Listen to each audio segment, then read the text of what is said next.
Antes de começar o vídeo, eu quero apresentar a vocês o Destravando o Iceberg. É um curso totalmente online, onde você vai aprender a construir um canal Dark do zero. E com tudo isso, você vai aprender a monetizar ele e ganhar dinheiro com ele. Tudo isso por apenas R$ 77. É isso mesmo que você está ouvindo, R$ 77. Então, se você quer parar de trabalhar para os outros e criar a sua própria empresa, o seu próprio empreendimento, venha para o Destravando o Iceberg. Não perca essa oportunidade, porque é acesso ilimitado, as vagas são limitadas e daqui a pouco acaba e você acaba perdendo essa oportunidade. Tudo isso por R$ 77. Ah, e o acesso é vitalício. Então você vai ter esse conteúdo para sempre, para poder revisar e aplicar novamente. O Corinthians tem um retrospecto muito positivo diante do Vasco da Gama nos últimos tempos. O Vasco é um time onde o treinador corintiano conhece muito bem, esteve lá recentemente.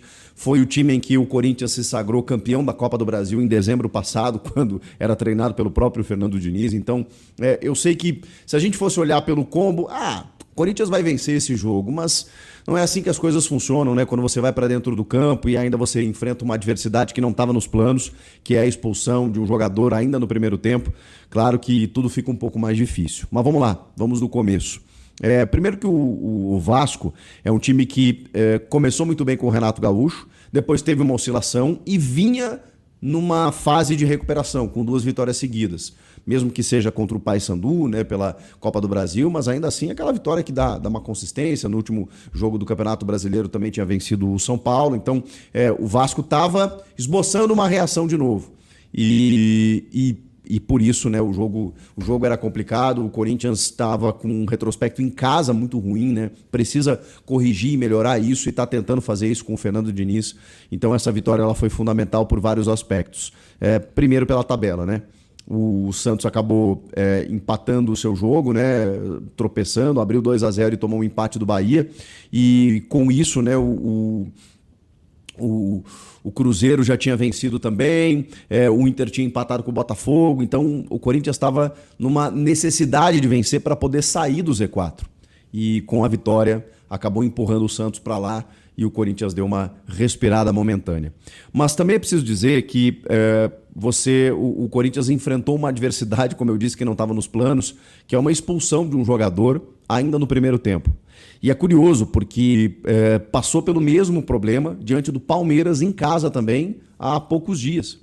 E envolvendo o mesmo atleta, que é o André, que é um volante, um menino da base, um filho do terrão, que teve envolvido numa negociação, ela não aconteceu e depois disso os fatos aconteceram de forma negativa, né? Ele passou a jogar menos futebol, começou a se envolver em problemas nesse sentido, né? Teve uma expulsão no derby, teve uma expulsão agora também completamente desmedida contra o Vasco, por uma tesoura por trás ali, podendo deixar o time na mão e, como eu disse, por todo esse contexto, né? Se o Corinthians perde esse jogo, ou pelo menos deixa de ganhar, a situação de tabela seria muito delicada.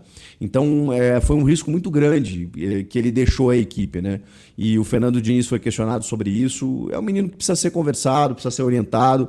Eu não vou aqui, né, jogá-lo aos leões, né, dizer que está tudo errado, que ele precisa ir embora, né, porque eu sei, o torcedor às vezes é passional, mas ele é um ativo do clube, é um patrimônio que pode render muito dinheiro, ele joga muita bola, já mostrou bom futebol, visivelmente está desorientado com alguma coisa. Ele estava querendo muito a negociação, né? A gente, quando noticiou aqui em relação ao Milan, que ele estava abrindo mão de 30%, que é seu de direito, exatamente para que a negociação acontecesse. O Corinthians encaminhou a venda e aí chegou na última hora e rejeitou. Então, às vezes, realmente bagunça a cabeça do jogador, né? Pô, um sonho de jogar na Europa, ganhar mais, enfim, né? Fazer a independência financeira da família. A gente não sabe muito bem o que esses caras passam, né? Então, eu consigo entender um pouco. Mas é fato que, mesmo aos 19 anos, né, ele já vinha tendo boas atuações com personalidade, precisa também daquela chamada de atenção, né, para corrigir esses defeitos, porque acho que ele tem muito a entregar ainda para o time. Enfim, abrindo e fechando parênteses, André, uma entrada completamente fora de esquadro, né, em cima do Thiago Mendes, quando o Corinthians já vencia por 1-0.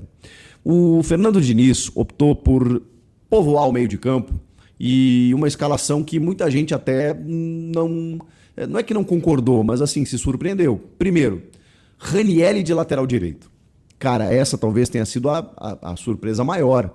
A gente falou aqui na sexta-feira para o sábado, né, no treinamento da sexta, que ele havia testado tanto o Carrijo quanto o Ranielli ali para substituir o Mateuzinho suspenso. Porque o Pedro Milans, enfim, tem as suas dificuldades, então daqui a pouco a ideia fosse inovar. E o Ranieri não é que se saiu melhor do que a encomenda, como a gente fala, ele jogou muito. O Ranieri é um cara mais, como direi, mais robótico, assim, né? Ele não é um cara de uma virtuose técnica, né? E eu não quero aqui criticar o Ranieri, muito pelo contrário, né? Eu acho que dentro da sua caixinha, dentro das suas virtudes, dentro daquilo que ele consegue entregar, ele é um cara fundamental para o time.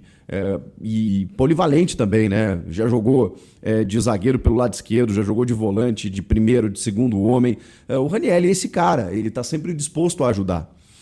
E ele, quando entra na lateral direita, eu até imaginei, cara, ele vai fechar ali o setor, ele vai fechar o espaço, né? Não vai passar do meio de campo, vai ser um cara mais burocrata aqui, né? Para não se comprometer. Mais ou menos o que o Dorival fez com o Félix Torres e o Kaká, que era visivelmente uma falta de opção, né?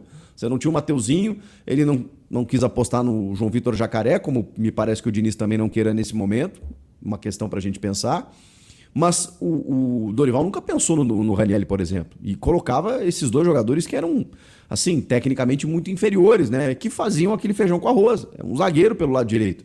E eu pensei, o Ranieri, cara, ele vai dentro do seu tijolinho ali. Não vou sair daqui, vou dar o passe pro zagueiro, vou dar um passe pro Bidon sair construindo e não vou me comprometer.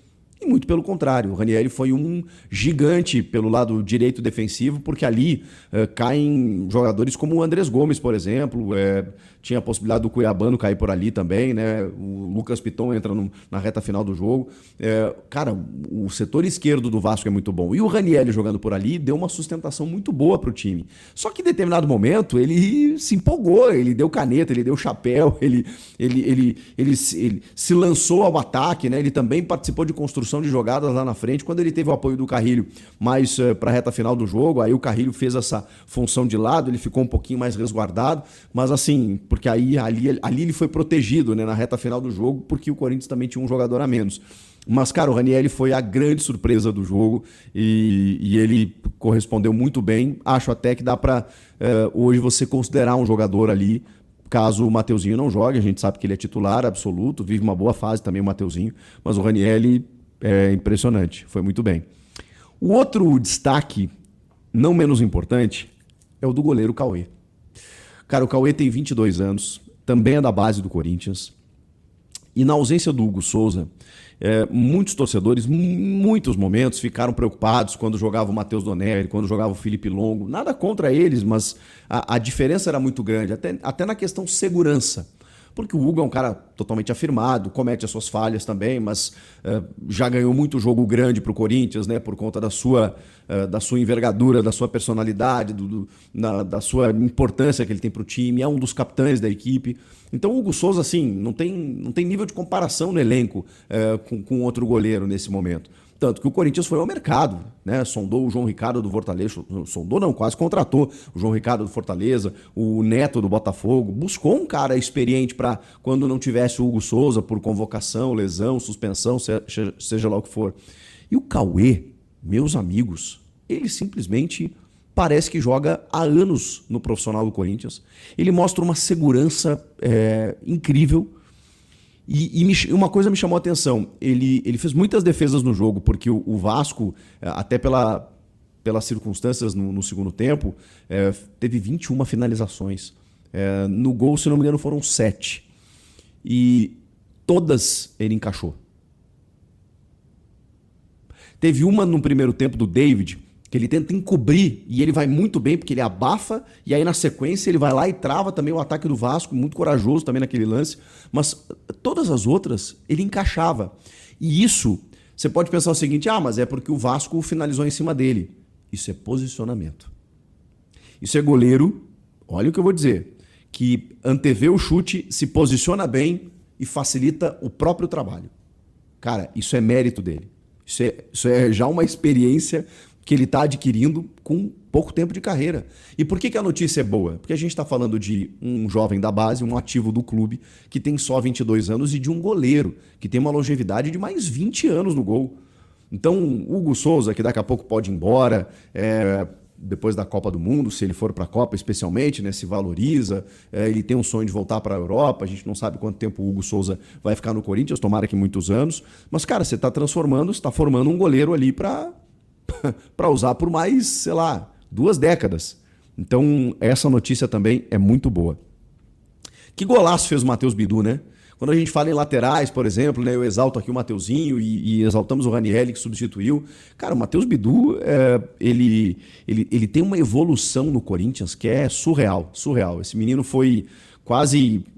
foi pro Goiás, quase foi pro Vitória, decidiu ficar de terceiro reserva, chegou a perder posição pro Hugo e de repente, cara, ele foi construindo a sua carreira, a sua história e hoje ninguém discute a titularidade do Bidu. É um cara que consegue muitas vezes combinar jogadas por dentro e o gol dele, eu preciso falar dele, mas também de outro jogador. O Matheus Bidu, ele faz um gol que quando ele recebe, ninguém imagina que o canhoto ali naquela posição da área vá finalizar de direita. Você espera que ele dê mais um toque na bola, que ele enquadre o corpo, que ele vire para o outro lado, e ele simplesmente faz o giro imediatamente de perna direita, finaliza para vencer o Léo Jardim. Foi, assim, uma tacada de sinuca. Golaço do Matheus Bidu. Mas eu preciso falar de Rodrigo Garro, né? Que participa da jogada, começa a jogada, inclusive, lá atrás, busca o jogo, toca no Bidu, aparece dentro da área, aí o Bidu se desloca por dentro, e aí quando ele recebe do Vitinho, que foi outro escolhido pelo Diniz, que eu vou falar sobre ele, cara, ele dá um toque de calcanhar, de letra, de costa, sei lá, e toca pro Bidu, que rapidamente, né, entende a jogada rápida, a dinâmica, né, e finaliza para surpreender o goleiro. Mas eu preciso falar do Garro também, cara. O Garro, ele eu sou repetitivo, né, mas ele é outro jogador com o Diniz, cara. Porque olha isso, é um Garro participativo, é um Garro que assume o jogo, é um Garro que volta lá na linha intermediária defensiva e diz, dá a bola em mim, deixa eu começar essa jogada aqui, deixa eu tocar no lateral, no ponta ali, aparecer, dar assistência, de novo uma assistência, de novo participando de um gol do Corinthians. O Garro virou obcecado por participar de gols do Corinthians. E ele não era esse jogador. Cara, ele era assim uma caricatura. Ele entrava nos jogos com o Dorival, não tinha força para dar um chute. E aí a gente falava na questão clínica, pô, ele teve uma lesão crônica no joelho, poxa, ele teve lesões, ele teve um aspecto, né, emocional fora de campo que foi complicado, pô, ele perdeu a 10, sabe? A gente ficava tentando encontrar justificativas para um Garro que tinha parado de jogar. E de repente, cara, com o Diniz ele chega e ele vira outro jogador, não só nos números. Tira o número, tira a assistência, a participação em gols, tira isso. O Garro tá dinâmico, ele tá buscando o jogo, ele tá solto, ele tá livre, ele tá feliz jogando. Putz, cara, isso também é uma baita notícia. O Diniz escolheu o Vitinho para ser o parceiro do Yuri Alberto. E muita gente também torceu o nariz, né? Pô, você tem Lingard, você tem Caio César, por que o Vitinho? Mas enfim, participou do gol. Mas também não acho que tenha feito uma grande partida, mas acho que faz parte do elenco, né? Então o Diniz tem isso, às vezes, né, dá uma moral pro cara para tentar recuperar a confiança dele.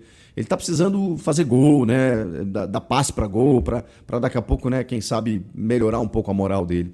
O Yuri, cara, ele teve dificuldades no jogo, exatamente porque no primeiro tempo o Corinthians chegou mais através de Gustavo Henrique, que, assim, Ancelotti, pode convocar, tá? Sei que você não convocou até agora, mas se você tiver alguma dúvida, e eu sei que daqui a pouco, né, tem ali alguma concorrência, Ibanez, que faz a lateral, o Bremer, que foi bem na última data FIFA, o Léo Pereira, que enfim, tá jogando bem no Flamengo e tal, mas o Gustavo Henrique, cara, se você quiser uma bola aérea ofensiva letal, o Léo Jardim, cara, não sabia mais o que fazer para tentar defender a bola do Gustavo Henrique, porque todo cruzamento de escanteio, a bola ia na cabeça dele e não tem como pegar, cara. É 1,95 e o cara tem uma impulsão gigante. Ele é muito bom nessa jogada. E por pouco o Corinthians não abriu o placar no primeiro tempo ainda, né? Antes do Bidu, com o Gustavo Henrique nessa bola aérea. E aí o Yuri que eu tava falando, né? No primeiro tempo foi mais através disso, mas no segundo tempo o Yuri ficou sacrificado de novo, né, cara? Porque ele é o cara do escape. Sem jogadores tão velozes, rápidos, né? O Yuri era o cara que você dava campo para ele e ele correr. Só que quando o Vasco tinha a bola, ele voltava para defender. Então, de novo, o Yuri se sacrificou nesse sentido pelo time e deu certo porque ele até perdeu uma chance, né? De novo, ele deu uma erradinha na passada ali, quando ele pega pelo lado esquerdo, ele tenta um chute cruzado, só que a bola sobe muito. Vejam só, o Corinthians viveu de escapadas ali, não tinha muito o que fazer, e para tentar um segundo gol e dar a tranquilizada que não aconteceu, mas felizmente garantiu a vitória. E de que forma garantiu a vitória? Eu falei de 7 finalizações do Vasco, que foram no alvo, fora as 21. O Cauê encaixou algumas bolas e tudo mais. Não vi ele fazer grandes milagres, também por mérito dele, pelo posicionamento. Mas, cara, o Corinthians se defendeu de novo muito bem. Muito bem. Claro que o Vasco teve chance, o Spinelli ali no final, por exemplo, né, numa cabeçada. Claro que chegou com perigo, era natural. Falei, uma recuperação, é um time bem treinado. O Renato conseguiu virar o jogo contra o São Paulo lá, também fazendo isso, botando atacante, indo para cima, sufocando o São Paulo. Uma hora o gol aconteceu. Mas vejam que a defesa do Corinthians, e isso não só eu que falo, né, são os números, tá muito bem, cara. É um time que não tomou gols, com 9 jogadores em campo diante do Palmeiras, que é o líder do campeonato. E é um time que não tomou gols, com um jogador a menos diante do Vasco da Gama em casa. E é um time que ainda não tomou gols com o Fernando Diniz. É loucura. O Diniz não tá só invicto no Corinthians, ele não tomou nenhum gol. Ele não tomou nenhum gol. E isso tem a ver com um sistema muito bem treinado, que ele não puxa tantos méritos para ele.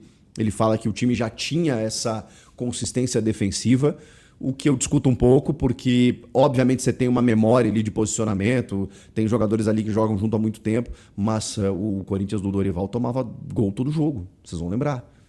Todo jogo o Corinthians tomava gol, era um dos problemas. A fase ruim ali de 9 jogos sem ganhar vinha muito por conta das falhas defensivas. E o Diniz, cara, não sei se no vídeo, porque ele teve pouco tempo para treinar no posicionamento, mas também com a proteção à frente da defesa, ele conseguiu. E aí eu preciso destacar outro jogador, que eu critiquei muito no jogo passado, que é o Alan. O Alan fez um jogo muito seguro, um jogo muito de proteção à defesa, de tranquilidade de sair jogando também, muitas vezes, mas de participar junto do Ranieri, junto do Bidon, junto dos zagueiros, esse bloqueio à frente da área. O Corinthians tem uma organização defensiva hoje que há muito tempo eu não via. E isso se reflete nos números. E quando você não toma gol, você está mais próximo de ganhar. Né? E foi o que aconteceu no dia de hoje. Então, assim, não vou dizer aqui que foi uma partida impecável, mas é uma construção muito boa sob o comando do Fernando Diniz que está acontecendo. Porque as adversidades elas foram vindo, né? Você tem ou 2 expulsos num derby, ou você tem um expulso contra o Vasco, ou você tem jogos de Libertadores, um fora de casa, você tem uma necessidade de vencer aqui e ali para sair do Z4. E o Corinthians tem superado todas elas. É um começo de trabalho ainda, mas eu já vejo coisas muito positivas nesse trabalho do Diniz, que está começando, que ainda tem muita coisa para corrigir, para recuperar em termos de alguns atletas, né? O Lingard entrou no segundo tempo para fazer combinação com o Yuri. Acho até que eles tentaram ali uma dobradinha em alguns lances, mas claro que com um jogador a menos, né, você fica menos com a bola. Então, também eu tenho que olhar sob esse prisma, né, de que o cenário não era dos melhores. E, mais uma vez, o obstáculo foi superado. Né? E, com isso, o mais importante, o Corinthians fora da zona, Diniz invicto, perspectiva melhor. E agora, seguindo essa atuada mais tranquila do brasileiro e se voltando para a Libertadores, porque tem jogo contra o Peñarol durante a semana. O que vocês acharam do jogo? Faltou algo a dizer? Comenta aqui.